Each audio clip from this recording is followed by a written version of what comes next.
Next heading दे दो,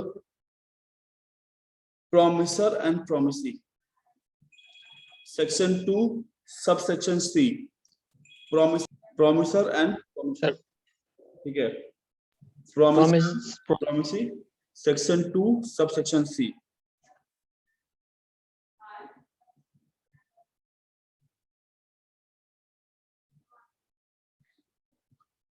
अब ये प्रोमिसर प्रोमिसी क्या होता है, ठीक है, तो नाम से ही क्लियर है सर, जो आदमी प्रपोजल देगा वो क्या होगा, प्रोमिसर, और जो आदमी प्रपोजल एक्सेप्ट करे वो क्या होगा, प्रोमिसी।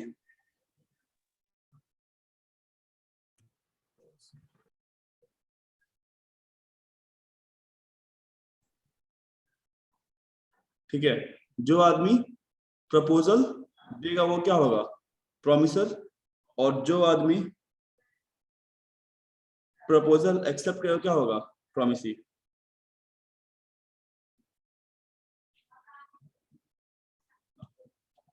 ठीक है, so right, the person making the proposal, the person making the proposal,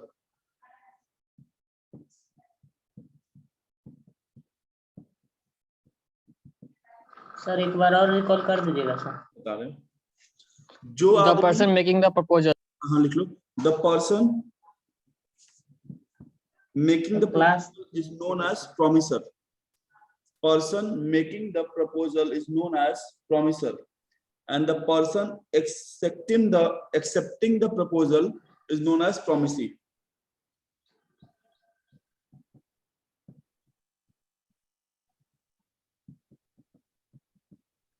The person accepting the proposal is known as promisee.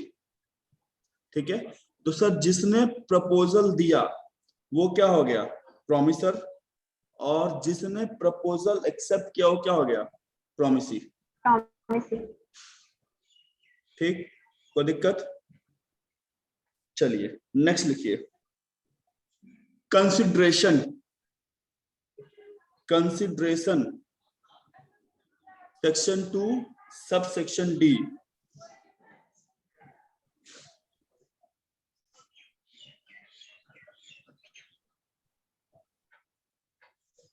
Sir repeat कीजिएगा। सेक्शन 2 सबसेक्शन डी, ठीक है, कंसिडरेशन। अब ये कंसिडरेशन Yes, sir. क्या होता है, सब लोग ज्वाइन नहीं कर रहे हैं।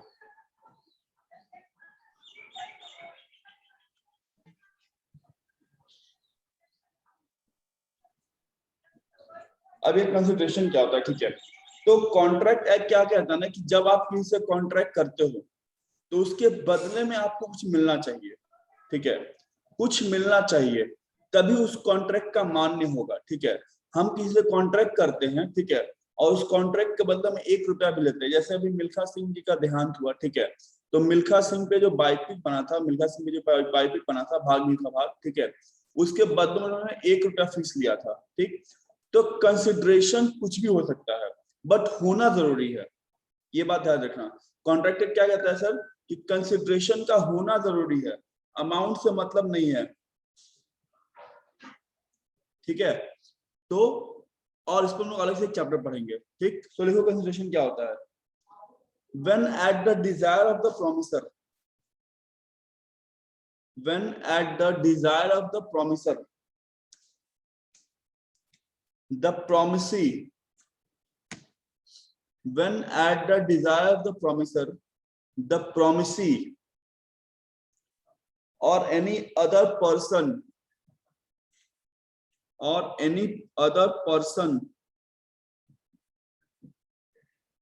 has done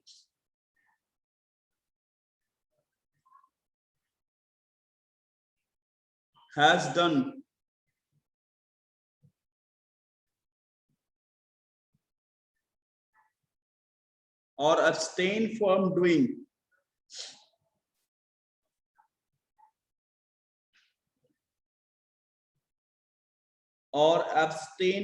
doing comma or does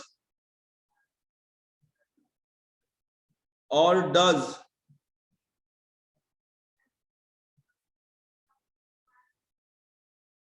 or abstains from doing, ध्यान से लिखना, or abstain from doing,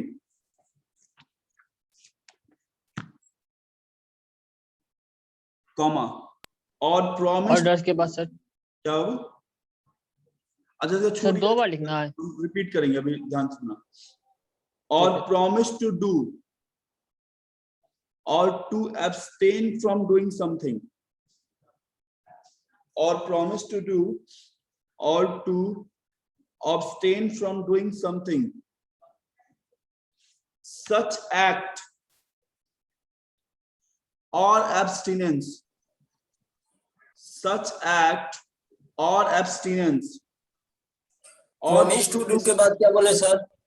such act or abstinence or promise is called consideration for the promise, is called consideration for the promise। हम फिर से पूरा definition repeat कर रहे हैं, ध्यान से सुनना। when at the desire of the promiser, when at the desire of the promiser, the promisee or any other person has done or abstained from doing, has done or abstained from doing, or does or abstain from doing, comma, फिर से, or promise to do, or promise to do, or to abstain from doing something, such act or abstinence or promise is called consideration for the promise, is called consideration for the promise। अब इस definition को हम समझाते हैं, बात ध्यान से सुनना, ठीक है।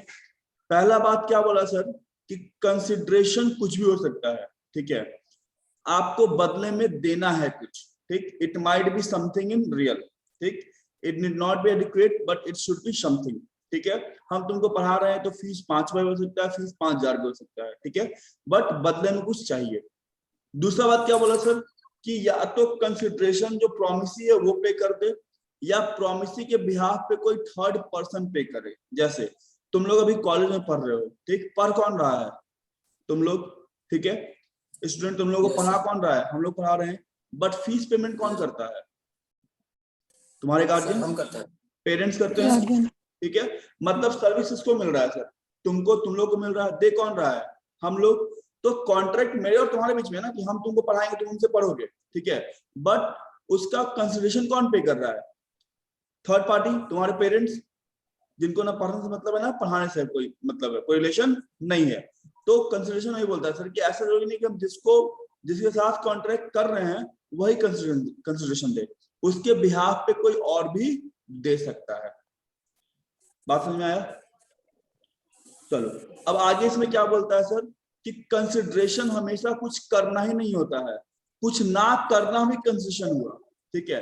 जैसे हम बोले, ठीक है, हम सचिन को पढ़ाएंगे, लेकिन सचिन तुमको और जाके नहीं पढ़ना होगा, ठीक है। सचिन बोला कि क्या सर आप हमको पढ़ाइएगा? हम बोले हाँ तुमको हम पढ़ाएंगे। सर बदले में क्या लीजिएगा? हम बोले बदले में तुमको कहीं और नहीं पढ़ना होगा, ठीक है। तो अगर वो ये काम नहीं करता तो भी मेरा क्या होगा? कंसिडरेशन होगा। तो मतलब क्या हो गया कि जब प्रॉमिसर की इच्छा पे, ध्यान सुनना, when at the desire of the promisor, promisee कुछ करे या कुछ ना करे, या कुछ करने या कुछ ना करने का वादा करे, उसको हम कंसिडरेशन बोलते हैं। When at the will of the promiser, ठीक है, प्रॉमिसी डज समथिंग और abstain from doing something, or promise to do something or abstain from promise to do something is known as consideration। Line क्या रखना है sir कि जब promiser की इच्छा पे प्रॉमिसी कुछ करे या कुछ ना करे, या कुछ करने या कुछ ना करने की इच्छा जाहिर करे, उसको हम क्या बोलते हैं? कंसिडरेशन। बात समझ में आया सबको ये?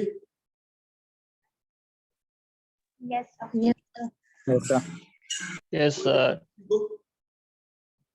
No sir. एक एग्जांपल लिख लो।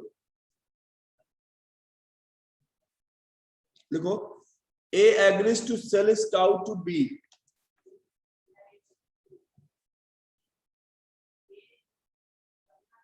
A agrees to sell his cow to B for ₹5,000.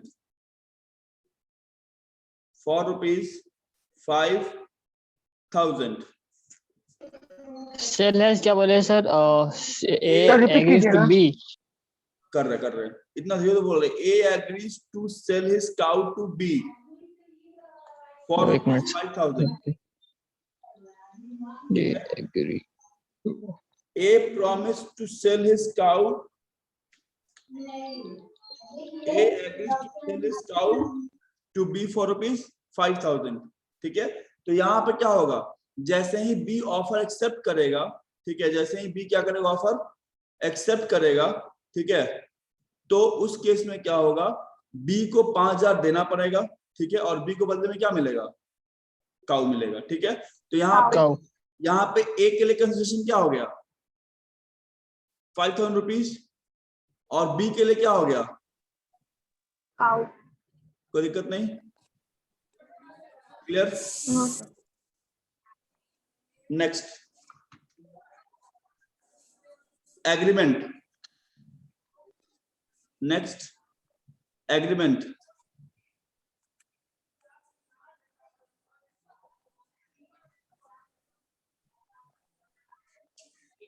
Section 2 subsection E।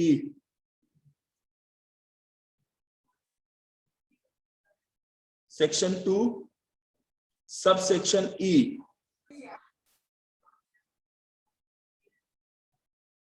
Agreement. Every promise section 2 subsection E agreement. Every promise and every set of promise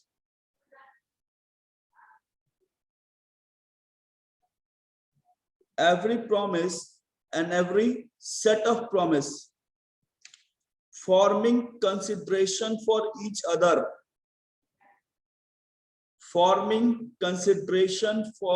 each other is known as agreement. Every promise and every set of promise forming consideration for each other is known as agreement.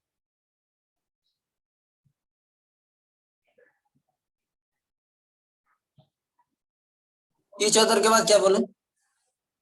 Is known as agreement. मतलब क्या हुआ sir, अब देखो जैसे जो previous example दिए हम कि A will sell his cow to B for ₹5,000, तो यहाँ पे ये एग्रीमेंट हुआ। कैसे सर, दोनों पार्टी के बिहाफ पर। A क्या बोला सर, B को वादा किया कि हम तुमको अपना गाय देंगे।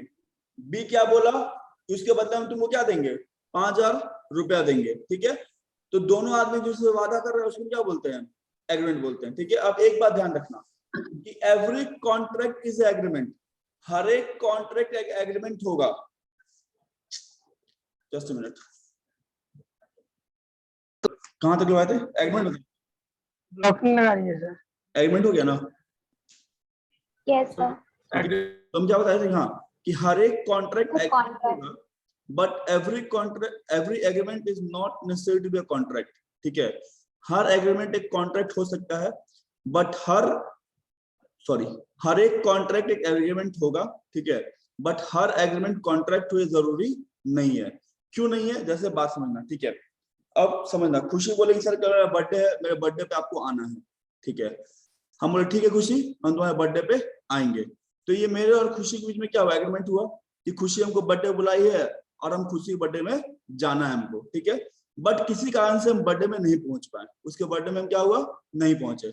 अब खुशी फोन की बोली सर आपके चक्कर में मेरा खाना बर्बाद हो गया, मेरा केक वेस्ट हो गया, आपका वेट किया हम केक काटने में और आप आए नहीं, अब आप पे हम केस करेंगे। ठीक है, कि आपके नाम पे हम केस करेंगे कि आपको हम बुलाएं, आप नहीं आए, मेरा इतना नुकसान हो गया, हम मानेंगे, केस ठोकेंगे। हम बोले खुशी तू लॉ पूरा पढ़ी नहीं, थोड़ा सा लॉ पढ़ी थी। पहला बात, ये एग्रीमेंट है। ये एग्रीमेंट क्या है, सोशल एग्रीमेंट है। ठीक है, तो इसलिए इसको कॉन्ट्रैक्ट का दर्जा नहीं मिलेगा, क्योंकि यहाँ पे कोई लीगल टर्म्स नहीं है, ठीक है, तो तुम केस नहीं कर सकती हो। तो ऐसा कॉन्ट्रैक्ट जहां पे लीगल फॉर्मेशन ना हो, जहां पे कोई लीगल स्टेटस ना हो, उसको हम कॉन्ट्रैक्ट नहीं बोलते हैं, ठीक है खुशी? ऐसे बुलाएंगे तो हम आ जाएंगे। Yes sir. अरे यार, नेक्स्ट लिखो, reciprocal promises. Reciprocal promises,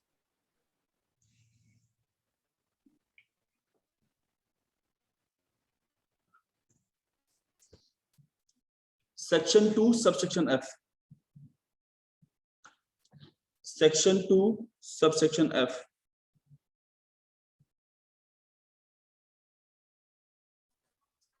promise के बाद क्या बोले sir? Reciprocal promises, reciprocal promises, section 2 subsection F, ठीक है। इसके ब्रैकेट में लिख लेना ताकि याद रहे, हम बने तुम बने एक दूजे के लिए। क्यों है? हम बने तुम बने एक दूजे के लिए।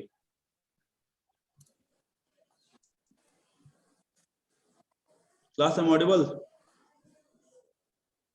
Class? Yes sir. Yes sir, yes yes sir. Sir. बहुत कुछ फ्रीज हो गया है, हमको लगा आवाज जा रहा है कि नहीं जा रहा है। यस सर, नेटवर्क इशू हो रहा है। नेटवर्क इशू से, वेदर की वजह से। हम बने तुम बने एक दूजे के लिए, मतलब क्या हुआ, ठीक है, कि हम भी कुछ वादा किए और सामने वाला भी इसके बदले कुछ वादा किया, ठीक है। ये तो वादा नहीं होता है कि हाँ तुम मेरे साथ कभी नहीं छोड़ोगे, हाँ हम कभी नहीं छोड़ेंगे, लेकिन दोनों को निकल जाता है, ठीक है? तो वो वाला बात। सर अगर आप कॉन्ट्रैक्ट कर रहे हैं, ठीक है, और आप भी कुछ प्रॉमिस किए कि हम ऐसा करेंगे और बदले में उधर से भी इन रिटर्न आए, ठीक है तुम ऐसा करोगे तो हम भी ऐसा करेंगे, उसको हम क्या बोलेंगे? रेसिप्रोकल प्रॉमिसेस, ठीक है, कि हम बने तुम बने एक दूसरे के लिए। लिख लो इसमें, promise which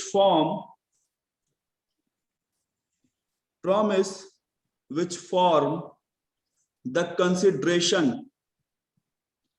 promise which form the consideration or part of consideration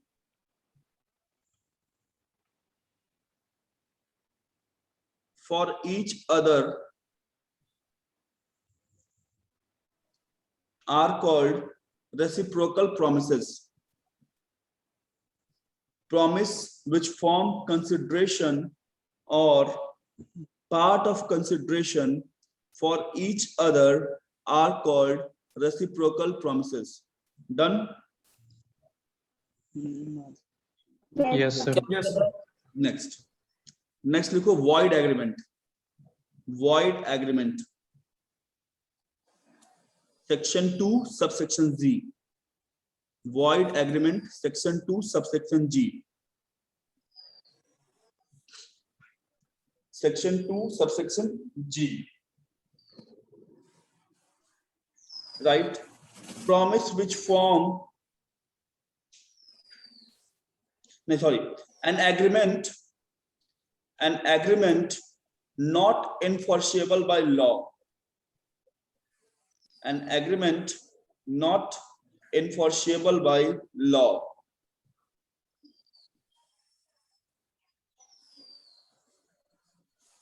is known as void agreement, is known as void agreement. मतलब ऐसा एग्रीमेंट जिसको आप कोर्ट में या जो लॉ के नजर में सही नहीं है, उसको हम क्या बोलते हैं? void agreement. तो जैसे सपोज करो void agreement का एग्जांपल क्या हो सकता है सर? इलीगल एग्रीमेंट, ठीक है, हम सुयस को किडनैप करने का एग्रीमेंट किए किसी के साथ, वो एग्रीमेंट क्या होगा? void होगा, क्योंकि वो क्या है? इलीगल है, ठीक है। तो void एग्रीमेंट होने के लिए इलीगल एक जरिया है, ठीक है, और भी कई सारे लोग रीजंस पढ़ेंगे इसके अंदर एग्रीमेंट क्या होता है, void हो सकता है, ठीक है। So every illegal agreement is a void, but जरूरी नहीं है कि हर एक void एग्रीमेंट इलीगल हो, उसका और भी रीजंस हो सकता है। ऐसे सर कंसिडरेशन पेमेंट नहीं हुआ हो टाइम पे, ठीक है, या हम जिस तरह से कंसिडरेशन मांगे उस वे में पेमेंट नहीं हुआ हो, तो भी एग्रीमेंट क्या हो जाएगा? void हो जाएगा, ठीक है। सो void एग्रीमेंट एक ऐसा एग्रीमेंट है जो कि नॉट इनफोर्सेबल बाय लॉ है। Done? Law. Yes sir. Next लिखिए Yes, sir. Contract, contract section 2 subsection H, section 2 subsection H।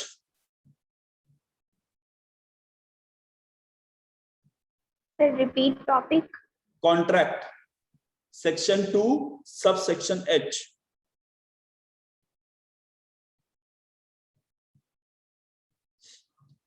An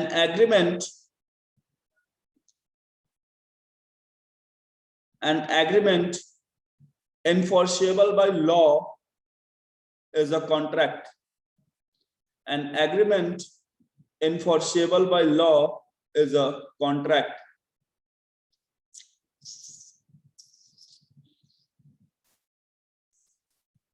An agreement enforceable by law is a contract.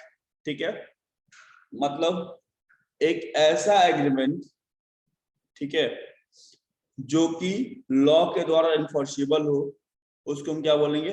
Contract. Enforceable का मतलब क्या होता है ना कि आप कोर्ट ऑफ लॉ में उसको प्रूफ कर सकते हैं, उसका लीगल स्टेटस है, ठीक है, तभी वो क्या होगा? कॉन्ट्रैक्ट बनेगा। जैसे एग्जांपल दिए कि खुशी हमको बर्थडे में बुलाया, बर्थडे में नहीं गया, ठीक है, तो ये कॉन्ट्रैक्ट नहीं होगा, ये एग्रीमेंट हो सकता है, ठीक है, क्योंकि यहाँ पे कोई लीगल स्टेटस नहीं है।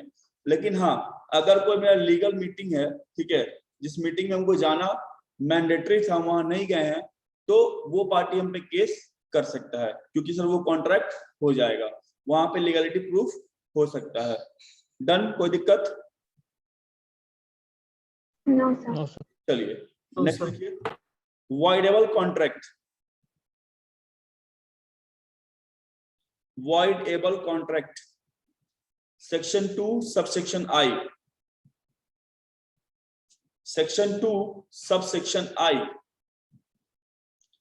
अब ये voidable contract क्या होता है? Right, an agreement which is enforceable, an agreement which is enforceable by law,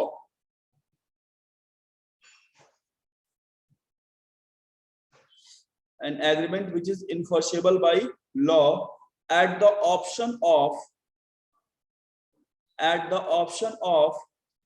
one or more of the party,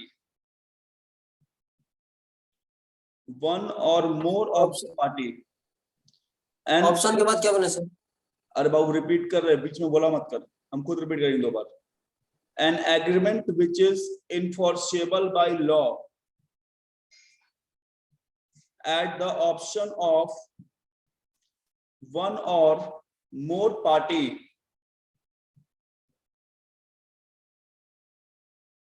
at the option of one or more party, thereto, comma, but not of the option of others, but not of the option of other, is a voidable contract. Sir more party के बाद क्या हो? An agreement which is enforceable by law at option of one or more of the parties, thereto, but not at the option of others, is a voidable contract. Is a voidable contract.